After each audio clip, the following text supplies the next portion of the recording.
जय भीम, जय मूल निवासी, जय भारत, जय संविधान। साथियों, आज का जो विषय है बाबा साहब डॉक्टर अम्बेडकर की लोकतंत्र की अवधारणा और चेतावनी। तो सर्वप्रथम मैं बाबा साहब डॉक्टर अम्बेडकर ने लोकतंत्र को कैसे डिफाइन किया इसके बारे में बताऊंगा कि उन्होंने लोकतंत्र की अपनी परिभाषा देने से पहले दो और परिभाषाएं डॉक्टर अम्बेडकर ने लोकतंत्र के बारे में दी।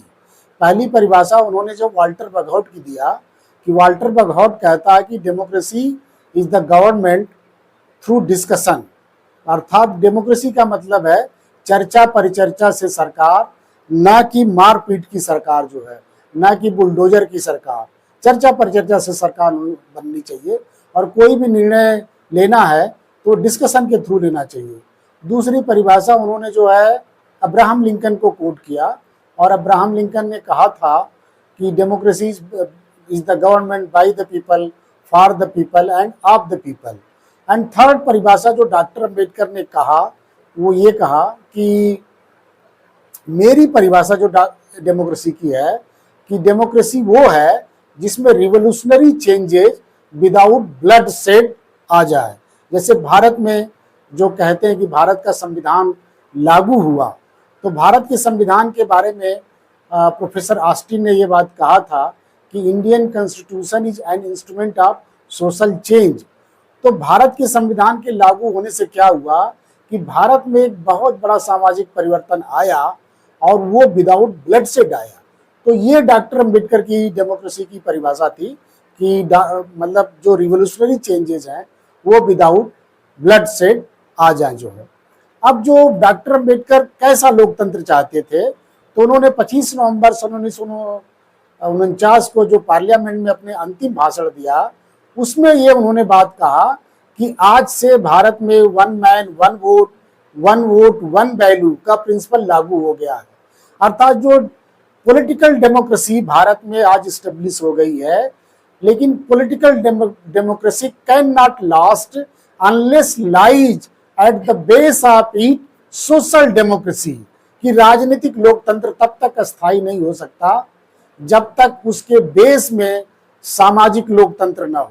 तो सामाजिक लोकतंत्र क्या होता है, इसको उन्होंने डिफाइन किया कि भाई सामाजिक लोकतंत्र वह है कि जो है भारत जो जिसके जड़ में समता, स्वतंत्रता, बंधुत्व और का सिद्धांत हो। समता, स्वतंत्रता और बंधुत्व के सिद्धांत की स्थापना अगर हो जाती है तो वही जो है सामाजिक लोकतंत्र है। तो बाबा साहब चाहते थे कि भारत में डेमोक्रेसी हो, लेकिन उनको लगता था कि भारत की जो डेमोक्रेसी है उसको जो सबसे बड़ा खतरा है वो हीरो वर्शिप से है, क्योंकि भारत पहले से ही नायक पूजा के क्षेत्र में बहुत ज़्यादा लगा रहता है। तो बाबा साहब डॉक्टर अम्बेडकर ने खुल करके 25 नवंबर 1949 की स्पीच में उन्होंने कहा कि भाई की राजनीति के क्षेत्र में नायक पूजा मुक्ति का मार्ग हो सकती है, लेकिन धर्म के क्षेत्र में व्यक्ति पूजा मुक्ति का मार्ग हो सकती है, लेकिन राजनीति के क्षेत्र में अगर नायक पूजा आप स्थापित करेंगे तो निश्चित रूप से यह पतन की तरफ जाएगी। और उन्होंने कोट किया, किसको कोट किया?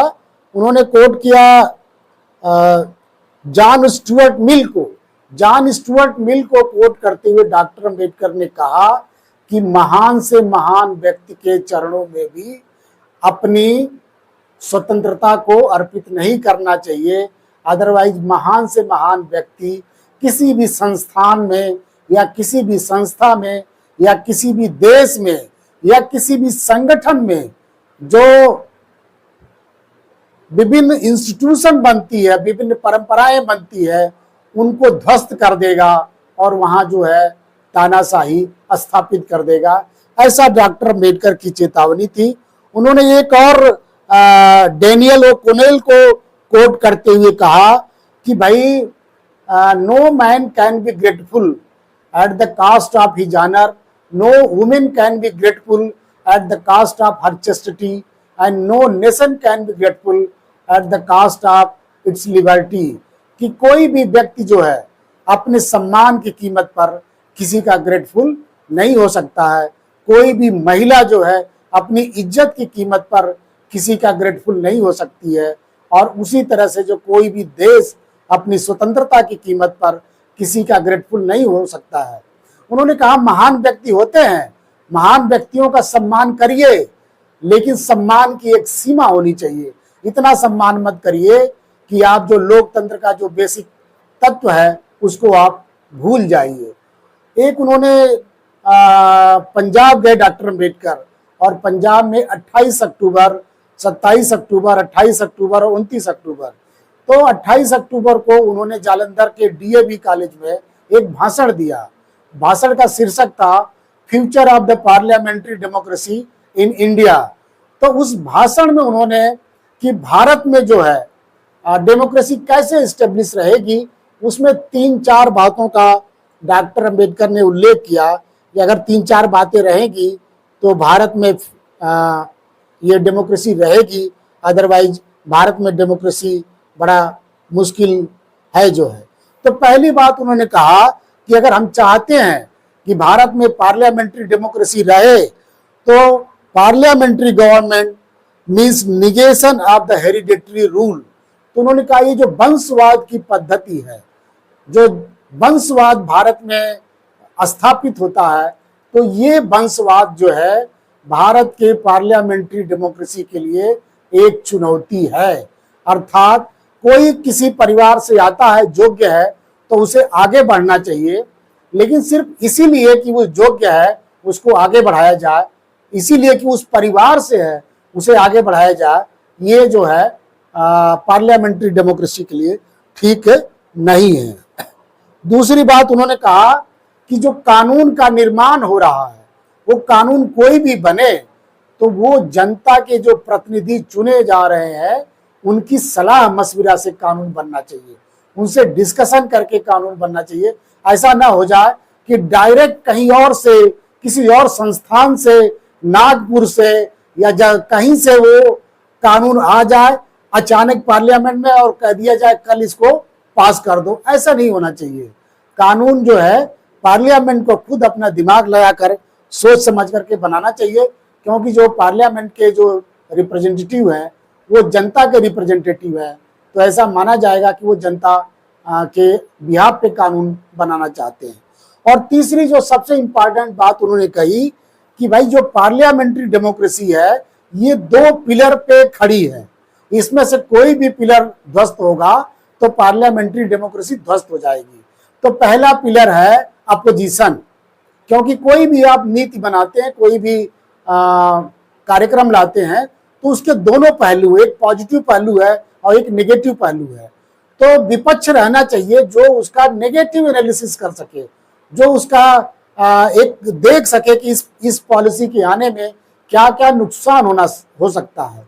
तो विपक्ष का डेमोक्रेसी में बहुत ही अहम योगदान है, क्योंकि अगर विपक्ष नहीं रहेगा तो फिर डिस्कशन नहीं हो सकता और एक तरफा कानून पास हो जाएगा। तो डॉक्टर अम्बेडकर ने कहा कि विपक्ष का होना बहुत जरूरी है। अगर विपक्ष नहीं रहेगा तो उससे पार्लियामेंट्री डेमोक्रेसी नहीं चल सकती।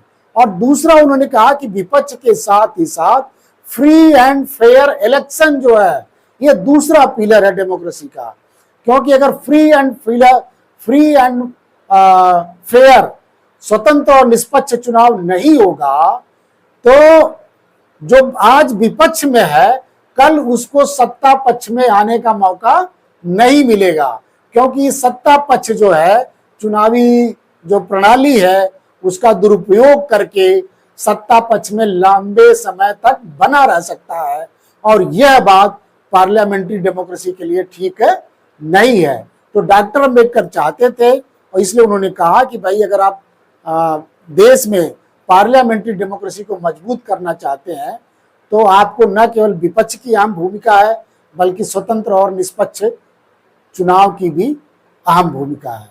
तो जय भीम, जय भारत, जय मूल्यवादी साथियों।